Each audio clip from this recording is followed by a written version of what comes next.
के Sharma study centre में आप लोगों का स्वागत है। आज मैं आप लोगों के लिए क्लास 12 का हिंदी के कविता का 23 ऑब्जेक्टिव लेकर के आया हूँ, जो आप लोग इसको ध्यानपूर्वक देखिए और समझिए। चैप्टर का नाम है तुमुल कोलाहल कलह, है ना, में चैप्टर का नाम है। और इसके लेखक जो है जयशंकर प्रसाद जी हैं। और इस चैप्टर के कुछ ऑब्जेक्टिव है, आप लोग इसको देखिए और समझिए। पहला ऑब्जेक्टिव है कि प्रस्तुत गीत तुमुल कोलाहल कलह में किसने गाया है ना। ये जो है किसने गाया, तो ये गाए हैं आशा भोसले, है ना, आशा भोसले जी इसको गाए हैं।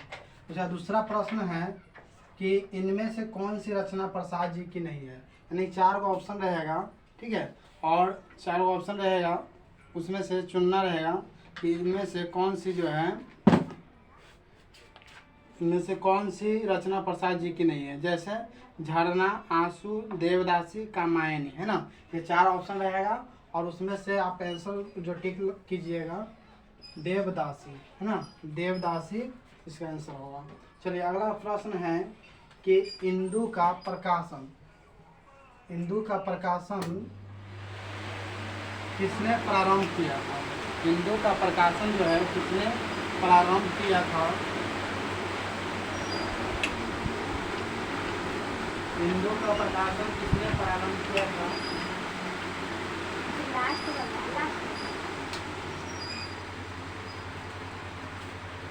समझ गया, लाइट आ गया था, ठीक है, इसलिए आप लोगों का आवाज आ गया होगा।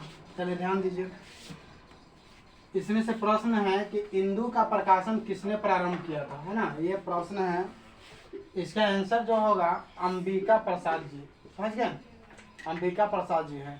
और चौथा प्रश्न है कि प्रसाद जी की पहली प्रकाशित कृति कौन सी है। समझ गए, प्रसाद जी की पहली प्रकाशित कृति कौन सी है, तो चित्रधार, समझ गए, चित्रधार जो है प्रकाशित कृति है। चलिए अगला प्रश्न है 5वां, इनमें से छायावाद की कौन सी विशेषता नहीं है, ठीक है। ऑप्शन दिया रहेगा इनमें से कौन सी छायावाद की विशेषता नहीं है, तो 4 ऑप्शन रहेगा जिसमें से आपको टिक आउट करना है। जैसे लाक्षणिकता, रहस्यात्मकता, दार्शनिकता और बुद्धिवादिता, है ना। तो आप लोग टिक आउट कीजिएगा बुद्धिवादिता, ठीक है। चलिए 6ठा प्रश्न है, चेतना थक सो रही है, उस समय श्रद्धा अपने को क्या बताती है, ठीक है, तो ये मलय की बात बताती है श्रद्धा। 7वां प्रश्न है, प्रसाद जी का जन्म कब हुआ था, समझे। 7वां प्रश्न है कि प्रसाद जी का जन्म कब हुआ था। तो इनका जो जन्म हुआ था 1889 ईस्वी में।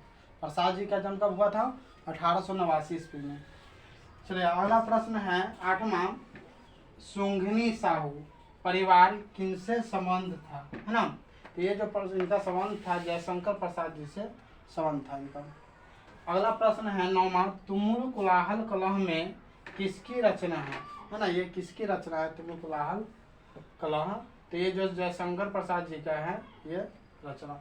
उसके बाद 10वां प्रश्न है कि जयशंकर प्रसाद का महाकाव्य है ना, यानी कि इनका जो महाकाव्य है कामायनी है, समझ गए। इसके बाद 11वां प्रश्न है, तुमुल कोलाहल कलह में शीर्षक कविता निम्नलिखित में से किससे ली गई है ना। तो ये कामायनी से लिया गया है, इसका आंसर क्या होगा, कामायनी। चलिए अगला है प्रश्न 12 में, भारतीय ज्ञानपीठ पुरस्कार से सम्मानित रचना कौन है। तो ये उर्वशी है, समझ गए, ये उर्वशी है। चलिए अगला प्रश्न है 13 में, जयशंकर प्रसाद कैसे कवि थे। जयशंकर प्रसाद जो थे छायावादी कवि थे। अगला प्रश्न है 14 में, जयशंकर प्रसाद किस काल के कवि हैं, ठीक है। जयशंकर प्रसाद जी हैं जो आधुनिक काल के कवि हैं, समझ गए, आधुनिक काल के कवि हैं। उसके बाद 15वां प्रश्न है, जयशंकर प्रसाद की सफलता नाट्य कृति है ना। सफलता नाट्य कृति कौन है, यह है ध्रुव स्वामिनी, समझ गए, क्या है, ध्रुव स्वामिनी। अगला प्रश्न है कंकाल क्या है। कंकाल एक उपन्यास है, समझ गए। कंकाल क्या है, एक उपन्यास है। अगला प्रश्न है 17 में कि ध्रुव स्वामिनी कैसे कृति है। ध्रुव स्वामिनी जो है कैसे कृति है, तो ये नाटक है, समझ गए। ध्रुव स्वामिनी कैसे कृति है, नाटक।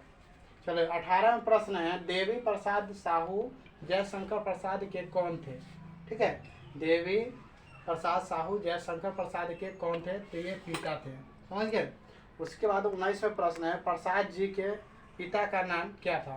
प्रसाद जी के पिता का नाम क्या था, तो ये देवी प्रसाद साहू था। ठीक है, उसके बाद है 20वां प्रश्न प्रसाद जी का जन्म कहाँ हुआ था। प्रसाद जी का जो जन्म हुआ था वाराणसी में हुआ था, समझ गए। उसके बाद 21वां प्रश्न है इनमें से कौन सी पुस्तक प्रसाद जी की नहीं है, तो 4 ऑप्शन रहेगा। तो शिवाजी का महत्व है ना, शिवाजी का महत्व उसको चूज करना है। चलिए अगला है प्रश्न 22 में इनमें से कौन सी पुस्तक प्रसाद जी की है। इनमें से कौन सी पुस्तक प्रसाद जी की है, झरना। उसके बाद 23वें प्रश्न है जयशंकर प्रसाद जी की कौन सी कृति अपूर्ण है, तो इरावती, समझ गए। ये आपका 23 ऑब्जेक्टिव है और कुछ बुक से भी दिखाया है, वो दीजिए। तो इसको भी आप लोग इस नोट्स अपने नोटबुक में कर लीजिएगा, जो भी बोल के लिखा देते हैं। पहला प्रश्न लिखाए थे चैप्टर से तुमुल कोलाहल कलह में पाठ के लेखक कौन है। ठीक है, यानी कि इस पाठ के जो लेखक हैं जयशंकर प्रसाद हैं। तुमुल कोलाहल कलह में पाठ के लेखक कौन है। ठीक है, आप लोग इसको लिख लीजिएगा कौन थे, जयशंकर प्रसाद। उसके बाद दूसरा प्रश्न लिखाए थे, ऐसे तो यह चैप्टर में हम लिखवा दिए थे। ठीक है, आप लोग फिर से इसको रिपीट कर लीजिएगा। जयशंकर प्रसाद का जन्म कब हुआ था, 1889 में हुआ था, समझ गए। चलिए अगला है प्रश्न तीसरा जयशंकर प्रसाद का जन्म कहाँ हुआ था, वाराणसी में, भी लिखा दिए हैं। अगला प्रश्न है जयशंकर प्रसाद के पिताजी का नाम क्या था, देवी प्रसाद साहू। ठीक है, ये भी लिखवा दिए है, आप लोग इसको नोट कर लीजिएगा। उसके बाद है 5वां जयशंकर प्रसाद का शिक्षा कहाँ से संपन्न हुआ था। ये प्रश्न इसमें नहीं दिया हुआ है, जो आप लोग एक्स्ट्रा लिखा रहे हैं। जयशंकर प्रसाद का जो है शिक्षा जो हुआ था गांव से, घर से संपन्न हुआ था, समझ गए। उसका 7वां प्रश्न है जयशंकर प्रसाद के पिताजी कितने वर्ष के अवस्था में चल बसे। तो जयशंकर प्रसाद के पिताजी जो है जयशंकर प्रसाद 12 वर्ष के थे, समझ गए। उस समय इनके पिताजी डेड कर गए, ठीक है, यानी कि चल बसे। उसके बाद है जयशंकर प्रसाद के माता जी क्या जो है ये कितने वर्ष की अवस्था में चल बसे। यानी जयशंकर प्रसाद जब उनके पिताजी 12 वर्ष के थे, ये 12 वर्ष के जयशंकर प्रसाद थे, तो उनके पिताजी 12 वर्ष की अवस्था में चल बसे थे। उसके बाद 2 वर्ष के बाद फिर उनकी मम्मी भी जो माँ थी जयशंकर प्रसाद जी के, वो भी चल बसी, यानी कि 14 वर्ष की अवस्था में जयशंकर प्रसाद के, और पिताजी के मरने के 2 वर्ष बाद जो है चल बसी थी, समझ गए। चलिए अगला प्रश्न है 8वां जयशंकर प्रसाद के बड़े भाई का नाम क्या था। जयशंकर प्रसाद के बड़े भाई का नाम था शंभू है ना, शंभू रत्न है ना, शंभू रत्न इनके बड़े भाई जी का नाम था जयशंकर प्रसाद के। उसका 9वां प्रश्न है जयशंकर प्रसाद के पहला संतुलन क्या है।